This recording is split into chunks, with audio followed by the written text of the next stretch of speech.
This afternoon, I'd like to talk about a Christian that God can use. Kaya na may mga Christians nga dili magpagamit sa Ginoo. But let's talk about the man named Ananias. Let's all stand, please, and open your Bibles to the book of Acts chapter 9. The book of Acts chapter 9, verses 10 up to 17. Okay? Acts 9, 10 to 17. And there was a certain disciple at Damascus named Ananias, and to him said the Lord in a vision, Ananias? And he said, Behold, I am here, Lord. And the Lord said unto him, Arise, and go into the street which is called Straight, and inquire in the house of Judas for one called Saul of Tarsus. For behold, he prayeth, and hath seen in a vision a man named Ananias coming in and putting his hand on him, that he might receive his sight. If you remember, nabuta ni si Saul of Tarsus, di ba? Kagisigahan siya sa Ginoo. Then Ananias answered, Lord, I have heard by many of this man, how much evil he hath done to thy saints at Jerusalem. And here he hath authority from the chief priests to bind all that call on thy name. But the Lord said unto him, Go thy way, for he is a chosen vessel unto me to bear my name before the Gentiles and kings and the children of Israel. For I will show him how great things he must suffer for my name's sake. And Ananias went his way and entered into the house, and putting his hands on him said, Brother Saul, the Lord, even Jesus that appeared unto thee in the way as thou camest, hath sent me that thou mightest receive thy sight and be filled with the Holy Ghost. Mag-ampo ta. Father in heaven, thank you for this afternoon. Salamat, Lord, sa akong mga igsuon nga ani akaron.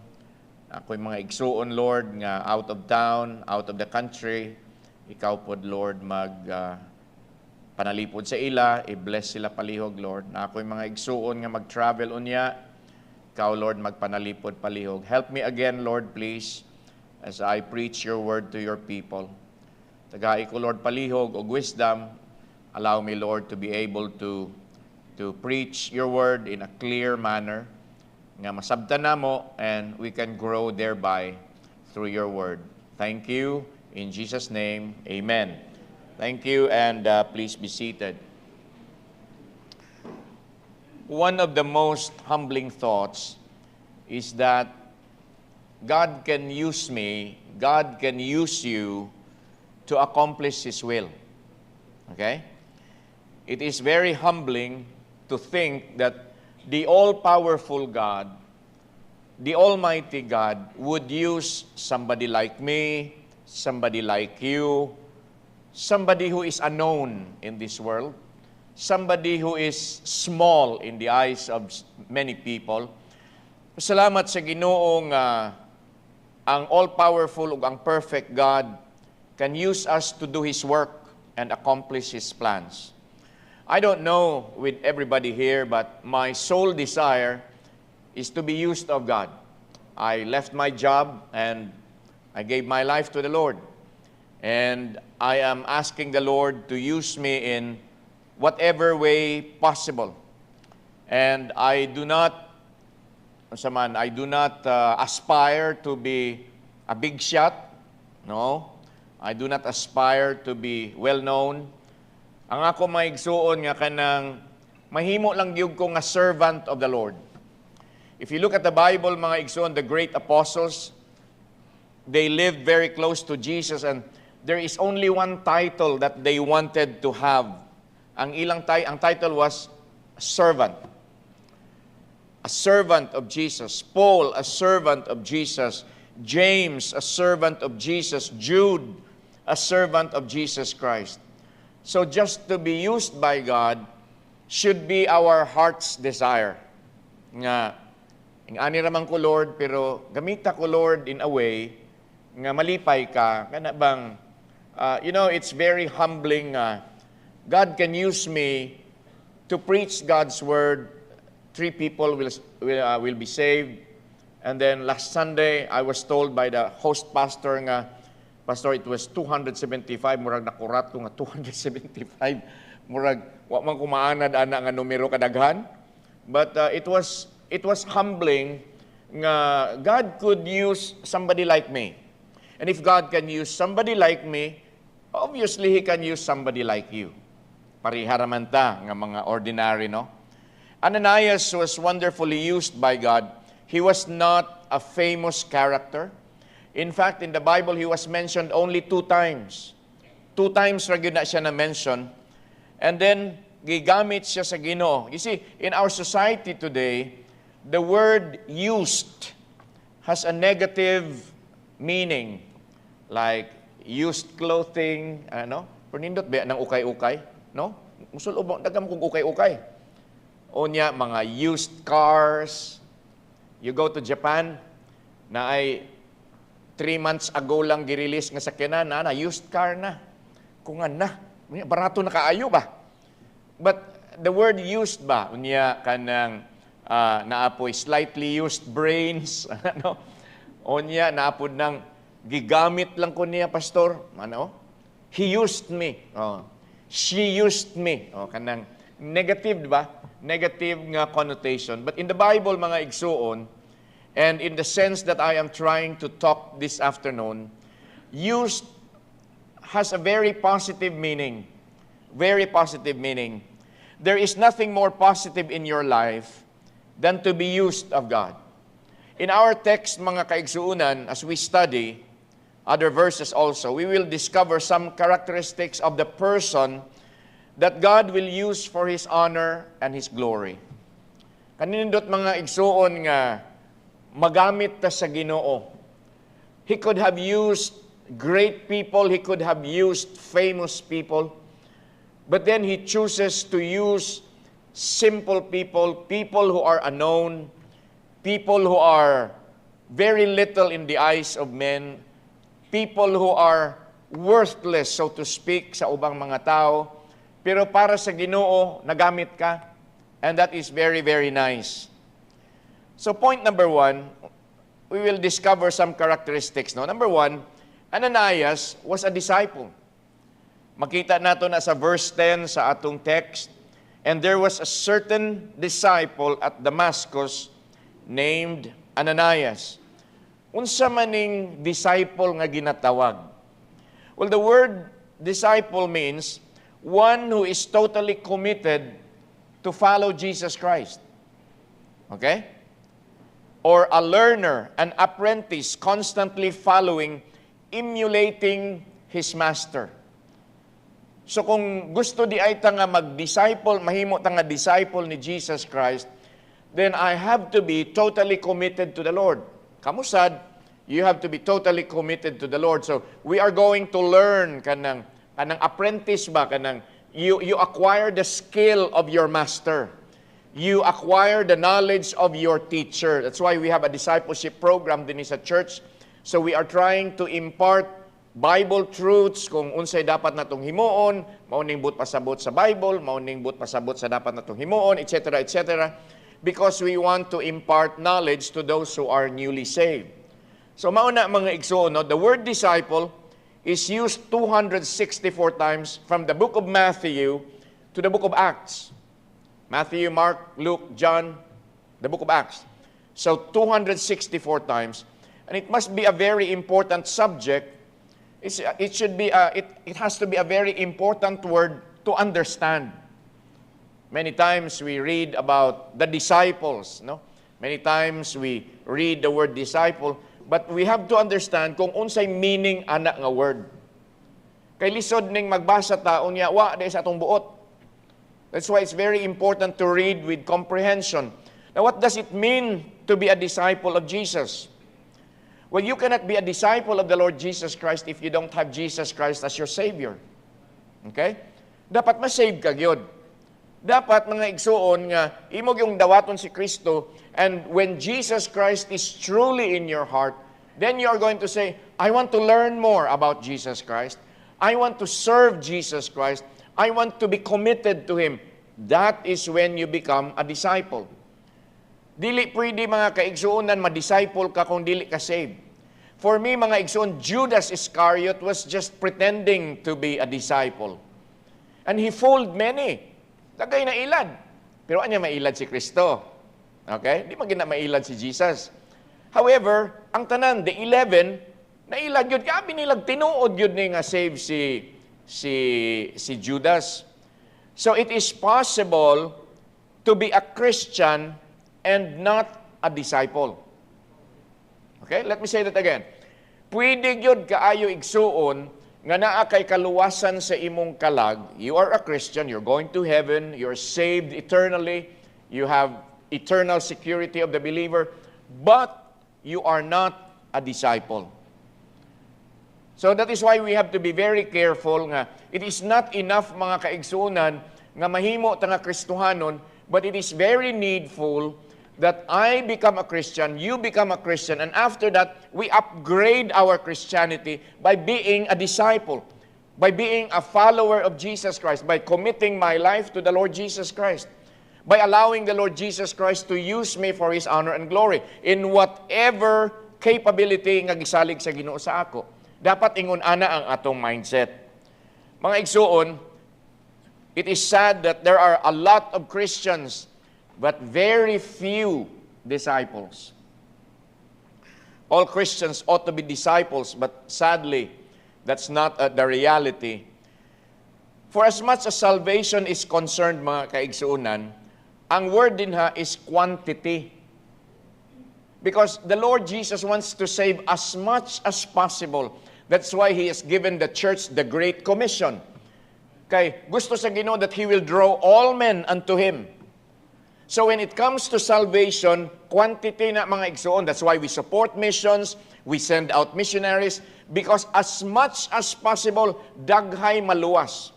But when it comes to discipleship, it changes from quantity to quality.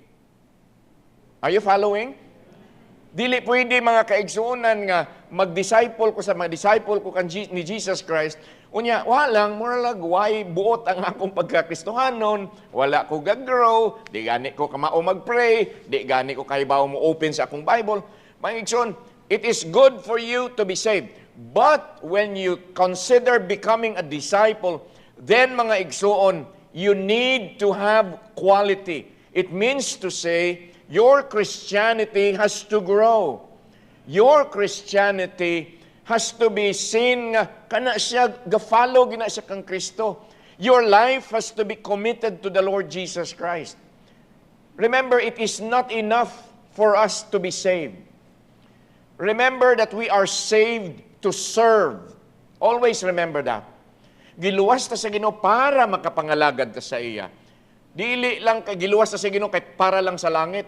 Adto man gyud ka sa langit, no question about that, no debate about that. However, you are saved to serve. Dapat mangalagad yung ka sa Ginoo. There are two very important questions you must answer in your life. Number one, will I receive Jesus Christ as my personal Savior? And it's a choice, no? So, mag-invite ko nga, kinsay gusto mo dawat kan Jesus Christ. Last Sunday, naiyon ko nga, to those of you who have understood the gospel of Jesus Christ, to those of you who have understood the preaching that I had done, if you want to accept Christ, if you realize that you are a sinner and you need forgiveness of sins and you need the Savior, raise your hand. So it's a decision. It's a decision.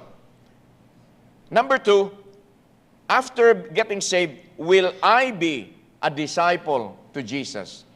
Will I be totally committed to Jesus Christ? So, two questions na sa imong kinabuhi. Probably you have answered question number one, and you're already saved. You have accepted Christ as Savior, and according to the Bible, you have the eternal security of the believer in Jesus Christ. Number two, will I be a disciple to Jesus? Imo na. Maubitaw nang ingon ako nga, daghang kayong Kristohanon, pero gamay kayong disciples. Ang punteriya sa kaluwasan, quantity, padaghanay, daghanon, as much as possible, makadungog yun ang tao sa gospel. As much as possible, they can receive the Lord Jesus Christ. But when it comes to discipleship, the the word changes from quantity to quality. There are many people who are willing to make the first decision, but there are many people who do not want to have the second decision. Gusto naman ko, pastor, nga easy-go-lucky lang ko. Gusto na ko kanang, musimba lang ko kung ganahan, musimba lang ko kung kanang, if it's convenient for me, unya kung okay ra akong paminaw, kung ako'y dagang kwarta. So, mauna, mga igsoon, lisod kayo ng number 2. Tanawa daw palihog sa Luke chapter 9, please. The book of Luke, chapter 9, verse 23. And he said to them all, Jesus said, if any man will come after me, in other words, if any man will be my disciple, let him deny himself and take up his cross daily and follow me. So if you want to be a disciple of Jesus Christ, if you want to grow in your faith, if you want to be committed, then ingon si Jesus Christ nga, you have to deny yourself. You have to take up your cross and follow Jesus Christ. So according to this verse, there are 3 requirements to accomplish before you can become a disciple of Jesus Christ. Number 1, let him deny himself. Okay? In other words, God's will should be over your desires. It means to say that God's honor must be above your happiness. Gusto man ko malipay, pastor. Oh, is the Lord honored? Tuwa na. Pag may ka-idili, di dapat ang honor sa Ginoo mo ay mula ba? Mao na ba? You are denying yourself. Parihara God anang last Sunday, grabe nga pagkaon. Pagkadagang yung pagkaon gibutan sa tubangan. Lami man to, lami po to, puro lami. Pero isa ra gid akong gikuha, lechon. Lechon. Pero dili ko adtong humba nga, kuy kalami gid tan-awon sa humba nga kana bitang pag matarog nimo ang pinggan mag-ana-ana. It's very tempting. It's very tempting. And then I was offered Coke. Pastor, gusto niyo po ng Coke o Sprite? Ko, Brad, tubig lang po. So I was denying myself. Kalamian ng Coca-Cola. It adds life. But I denied myself. Simple analogy lang na mga igsoon. When it comes to serving the Lord, kalami, gyud matulog karong orasa. Unya, medyo dagom-dagom. Pag kalami, gyud ibukot sa habol. Unya, iana ba? Kanang. Pero, I have to go there. Because I have to be in church. Today is the Lord's day. Unya, kakapoy man, sakit na biyang akong dinio mo nang ako nikaon sa beef ganina kay sakit akong dinio niya. Pero kuan man di ay ko magplay man di ko sa violin dapat mo adtog ko You are going to deny yourself. The Bible says there has to be sacrifice, there has to be things that we have to do away with so that you can focus on the Lord Jesus Christ. You can give your very best to the Lord Jesus Christ. That is if you want to be a disciple of Jesus Christ. The second thing, mga kaigsoon, is take up thy cross daily. It is daily. In other words, mga kaigsunan, dapat willing ta nga mag-sacrifice. Pasalamat ganita karon mga kaigsunan. We have freedom here in the Philippines. Imagine na daw, kung kani nga church kitang tanan naata sa North Korea, huna na daw. Yesterday, I saw in the news, pila ka Koreans gipapatay kay nagtan-aw lang og K-pop. Nagtan-aw lang og salida nga gikan sa South Korea. Imagine, ana. Pero dinhi, kita na atay freedom. Tung unang panahon, mga kaigsuunan, lisod kaayo magkristohanon ka, patyon ka. It's happening in some countries today. Lisod kaayo maghimong kristohanon dito sa Vietnam. Mabitaw na nga every time I preach in Vietnam, when I say, in Jesus' name I pray, amen, sa akong closing prayer, thank you, Lord. Kay kung sudlan mi og pulis, kinsay una dakpon? Ako, kay ako mang nasa tubangan. Okay? It's very difficult to be a Christian in Dubai. Because the police is watching you. It's difficult to be a Christian in India. It's very difficult to be a Christian in other countries. But here in Butuan City, hayahay ka ita mga igsuon. You can bring a big Bible. Why mo dakop nimo? Yeah. You can sing songs. But then mga kaigsunan, because of the kanabang kahayahay sa ato dinhi, gamay lang nga problema, sakit akong hawak, di nam simba. Or, nagsugat mi ganina ni Brad Tommy, wag yung kuniya gitagad, di na kumabalik ka ng simbahan. Ay, kana lang. Maigsoon, take up thy cross daily. Take up thy cross daily. One meaning of that phrase, mga kaigsunan, is, you have to go back to the cross every day. There was a time in your life that you went to the cross. You realized you're a sinner. And then, with all humility, nayon ka nga, Lord, I'm a sinner and I need a Savior. Please come into my heart and be my Savior. You went to the cross. But then after that, mga kaigsunan, wala na dayong kay adto-adto sa cross. Mauna nga gakayagaw ang atong kinabuhi. I take for example, I just solemnized the marriage of Brother Miroy and Sister Anna. Brother Miroy, when he was single, he went to the cross. He got saved. Anna went to the cross and she got saved. And then somehow, pinagtagpo sila ng Panginoon. No? At least no, Katagalog po ko, no? So karon they got married. Now, they have to bring their marriage back to the cross so that the marriage can thrive. Kamu nga mga negosyante, you have to take your business to the cross every day. Kamu nga mga estudyante, you have to take your studies to the cross every day. Take up thy cross daily. It means to say there is complete and constant surrender dito sa Ginoo. Many times, magkayagaw-yagaw ang atong kinabuhi because you do not go back to the cross. Go back to the cross. And by the way, you cannot go to the cross with your arrogance. Nga, Lord, mauning akong gusto, Lord. You don't do that to God. Nobody should do that. But when we go to the cross, mga igsoon, there has to be humility of heart nga, Lord, ni anasag ko, Lord, unya, Lord, na ako'y exam, tabangi ko, Lord. Lord, na ako'y problema, saon ako ni ugsulbad, tabangi ko, Lord. Take it to the cross.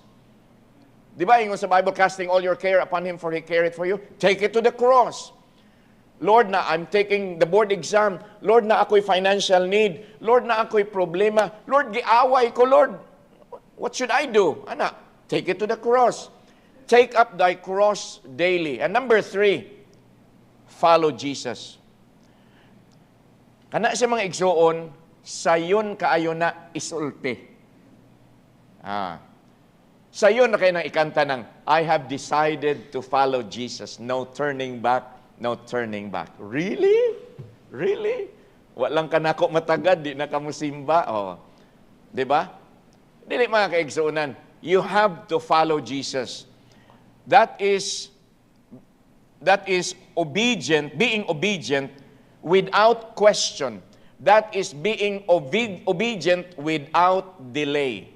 Because delayed obedience is still disobedience.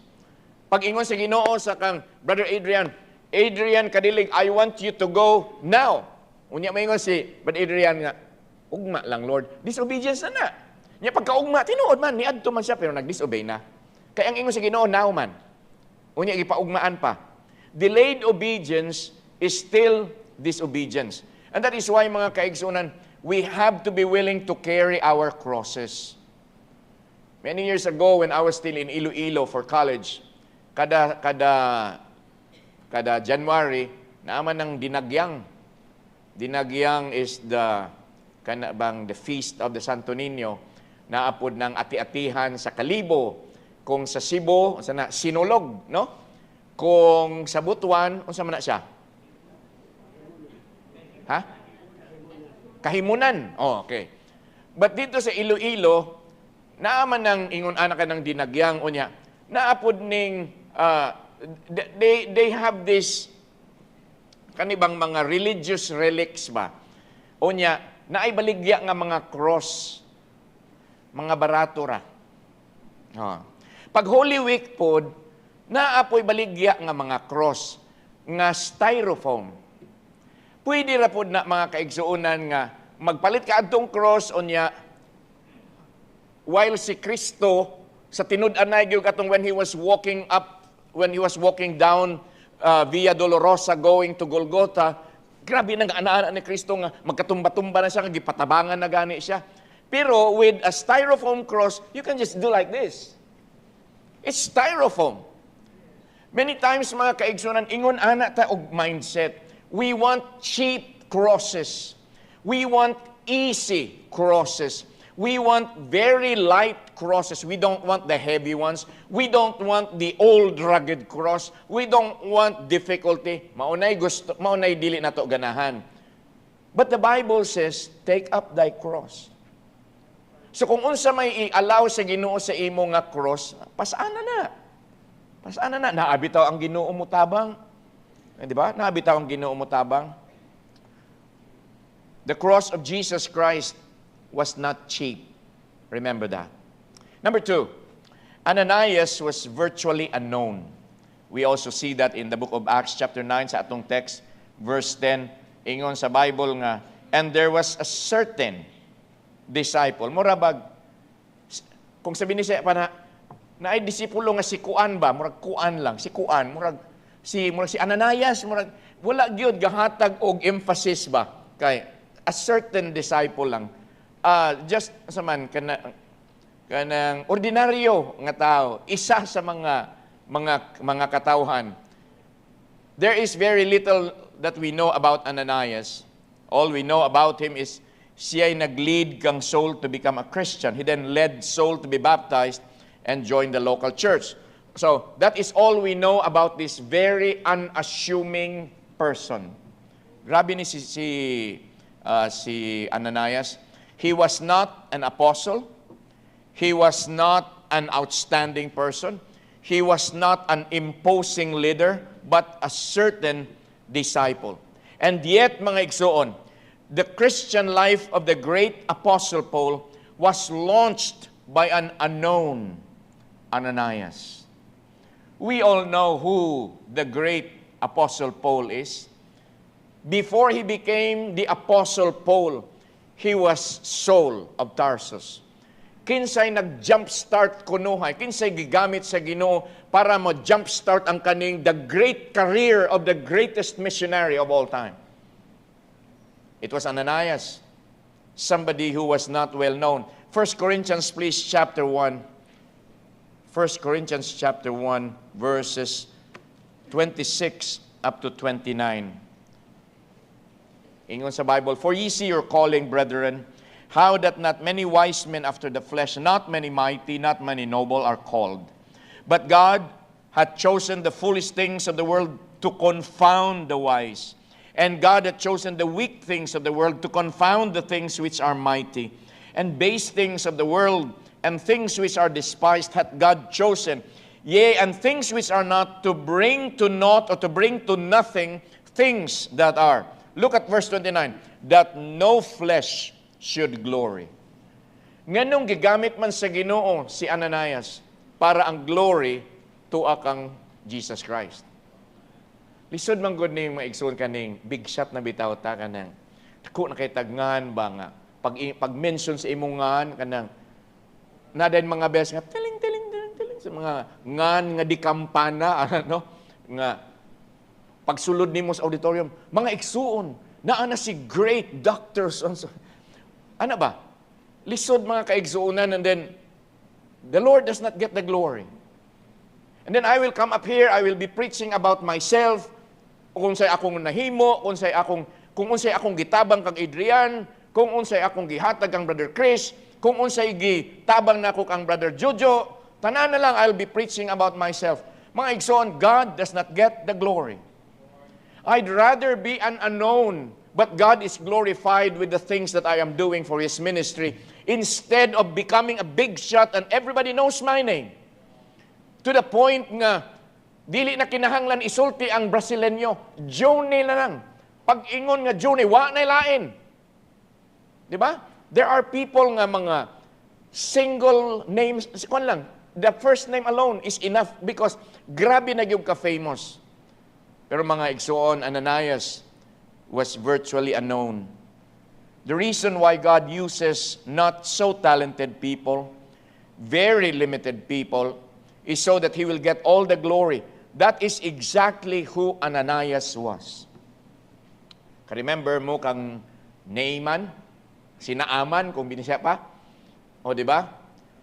Kinsa may nagtudlo sa iya, kinsay gigamit sa Ginoo para nga si Naaman maayo ang iyang leprosy. It was a young maid, young lady. Wala gani hinganli. Kinsa may gigamit sa Ginoo para ma-feed ang 5,000. A young boy with 2 ka isda, 5 ka tinapay. He was not even named. Why ngalan? Giingon lang nga, a young boy with bread and fishes. The maid of Naaman. Kinsa pa gyud mga kaigsunan, there are unsung heroes who helped Nehemiah rebuild the walls of Jerusalem, di ba? Si Nehemiah, sikat kasi siya may leader. Pero katong mga workers, katong mga foreman, katong mga contractor, katong mga supplier, wa man hinganli. Karon ra man nga ginahinganlan gyud. But when they built the wall of Jerusalem, when they rebuilt the wall of Jerusalem, they were not named except for Nehemiah. Pero mga kaigsunan, gigamit sila sa Ginoo. God uses ordinary people. But there is nothing special about me, pastor. I don't have many talents. I don't have a college education. I don't have this, I don't have that. Di man ko ilado kanang siya'y man ko, ano no? Parehas data. Siya'y man po ko.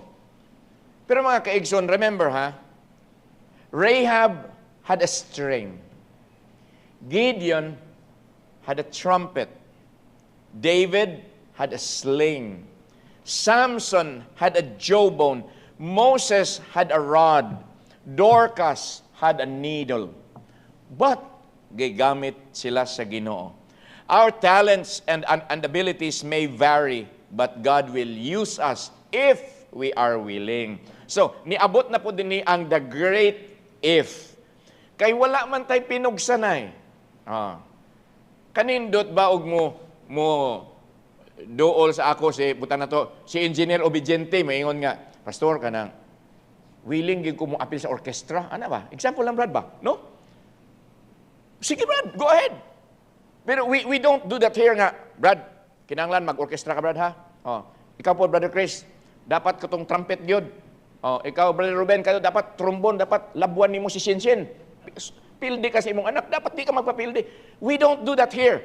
Mauna nga, if we are willing.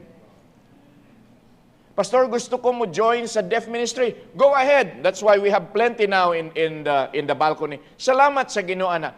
If you are willing. Our orchestra has grown. Salamat sa Ginoo. If you are willing. We have Sunday school teachers. Salamat nga you are willing. We have members in the nursery watching the babies there.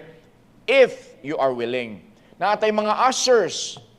They could sit here in this air-conditioned auditorium rather than sit outside. Init sa gawas, oy. But they are doing their best to be ushers because they are willing.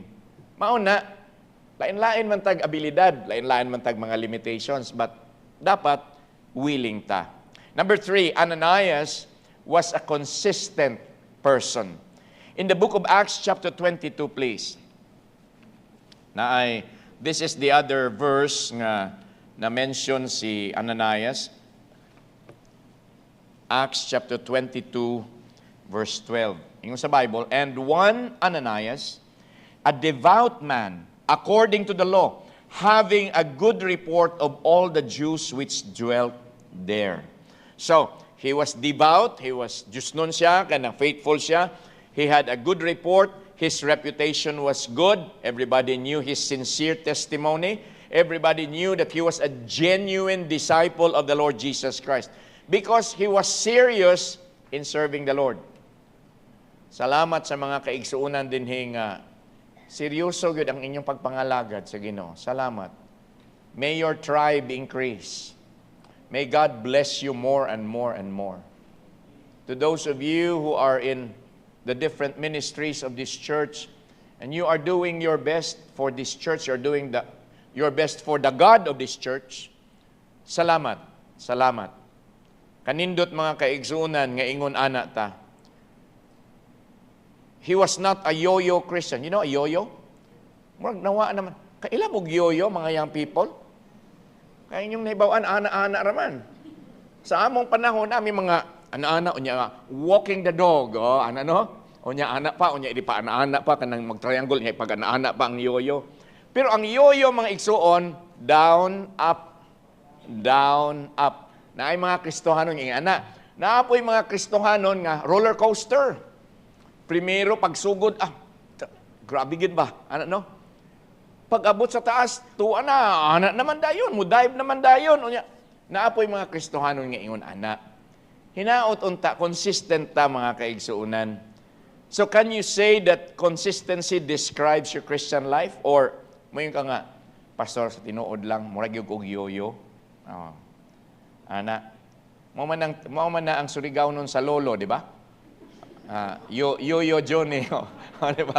Ana man na sa Surigao nun, di ba? May mga taga Surigao dire. But pastor, I think I identify with the yo-yo Christian. I think I identify with the roller coaster. Hinaot unta dili ingon ana. Dapat we should be consistent. Going to church is an act of the will. You are here right now because you made an act of the will. Mo adto gyud kog simbahan.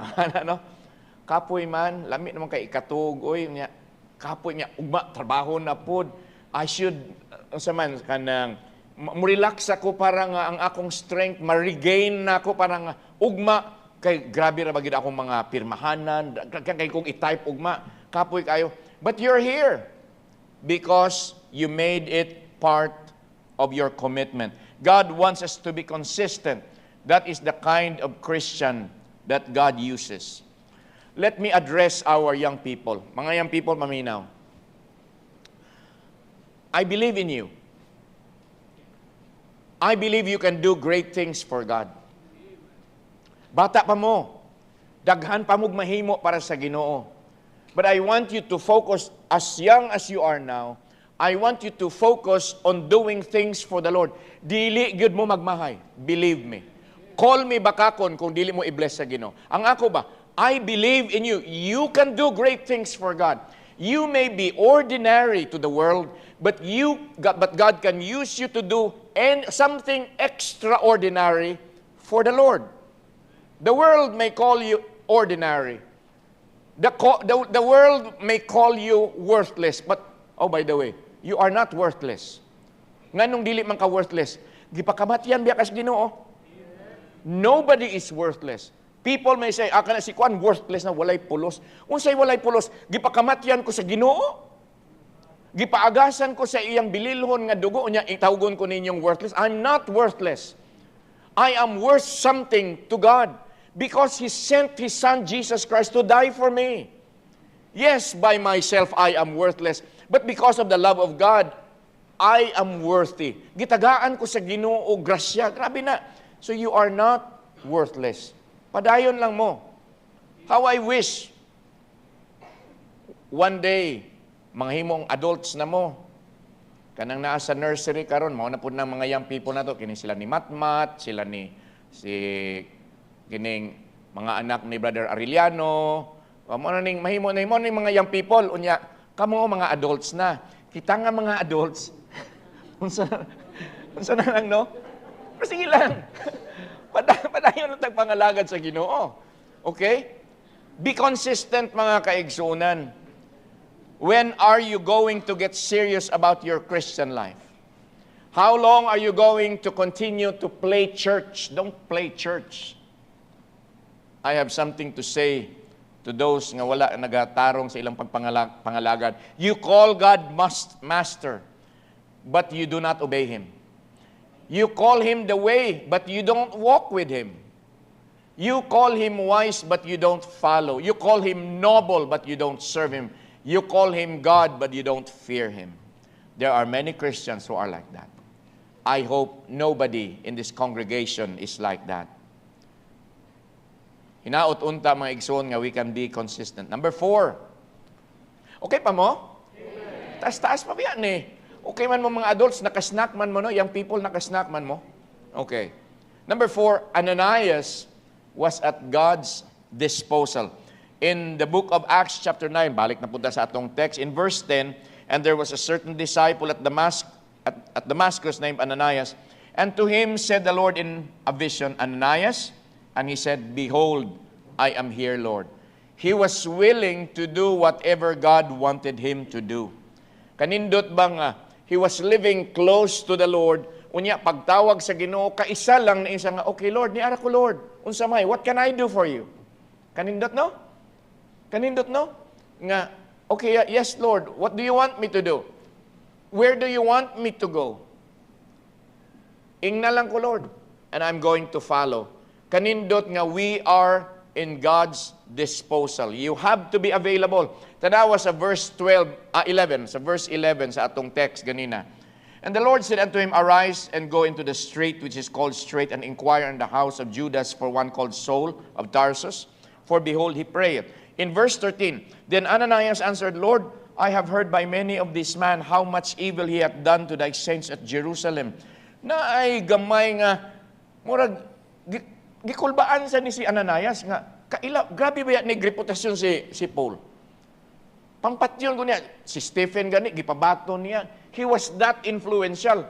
And he can say nga, ka na mga Kristiyano na, pamatya na, he can do that.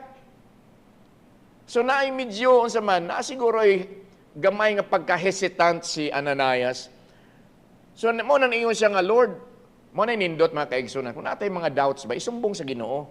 Tapos ingon si Ananias nga, Lord, kadungog ba ko Lord nga grabe ba na sa Lord mga Kristohanon, ang kanang mga Kristohanon iya ba yang gipangpatay Lord? Unya dinhi, grabe na siya sa Jerusalem. Dinhi, grabe po na siya diri Lord sa Damascus. Grabe po na siya kagamhanan. But in verse 15, nag-ingon ang Ginoo, go. And in verse 17, ni-obey si Ananias in complete obedience. Kanindot no? If you only do what God wants you to do, He will just work out the details. I had times of talk with Brother Adrian in the office. Inko, Brad, tumana lang ni Brad, ang Ginoo na'y bahala. Many times we want to know the details of unsay dapat himuon. Gusto na ako, what if maiani, what if mapalpak, what if daghang tag mga, so natay mga plan B, natay mga plan C.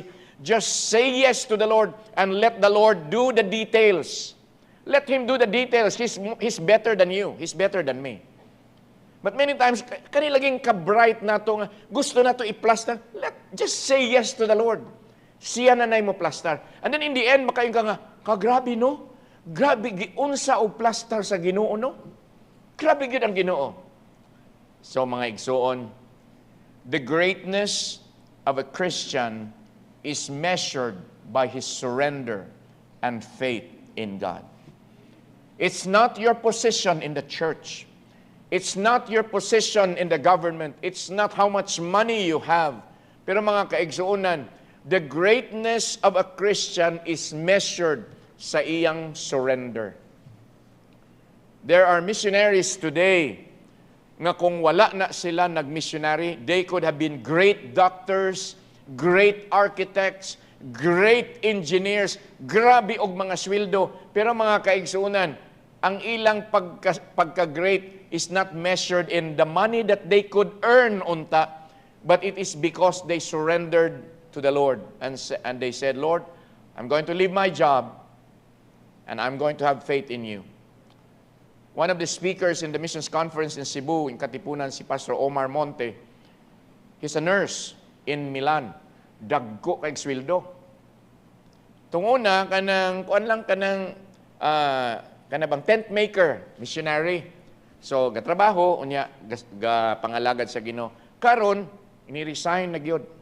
Full time na gyud sa ministry. Kana grabe ang surrender. Pastor Alex Arevalo in Dubai, a very highly paid architect. Naka-preach ba sa din eh? Naka-preach po ko sa ilang church dito in Dubai. Grabe ka, nagkog sweldo. Gamay lang na nga pirma, dako na kay sweldo. Tung una, tent maker. So, trabaho, missionary, mag-ministry, trabaho, ministry. Karon gikuha na gyud, gi-surrender na gyud niya iyang trabaho. Kana mga igsuon, the greatness of a Christian is measured by his surrender. So mga igsuon, no? Ananias was nervous in talking to Saul, but God handled all the details. Number 5. Wag gyud amen, no? This is the last. Tanawara. Mas nindot inyong amen. Anyway, mga igsoon. Ananias had a Christ-like love. In the book of Acts chapter 9, please, verse 17. Ato sa verse 17. And Ananias went his way and entered into the house, and putting his hands on him said, Brother Saul, the Lord, even Jesus that appeared unto thee in the way as thou camest, hath sent me that thou mightest receive thy sight and be filled with the Holy Ghost. Grabe, no? Notice, mga igsoon, he used the term brother Saul. Kung ako siguro to, maingoy ko nga, you wicked barbarian. Mamamatay tao, ano? Kung kamo daw, be. Kung saan man ninyo pag-address si Saul. Niya ng mga killer sa mga Kristohano, no? Niya ng way puangod nga. Diba? Tanawa ragod si Ananias. Biya naalanganin biya sa gamay, pero naingon na ginawa nga, just go. I'll take care of the details. And what did he say? Brother Saul. Kanindot mga kaigsuunan kong ingon anak to. Anak, no? He had this gracious attitude. One attraction is if God's people are united in love, in harmony, and peace. I close with this phrase, with the love of Christ in his heart, Ananias was able to love the unlovable.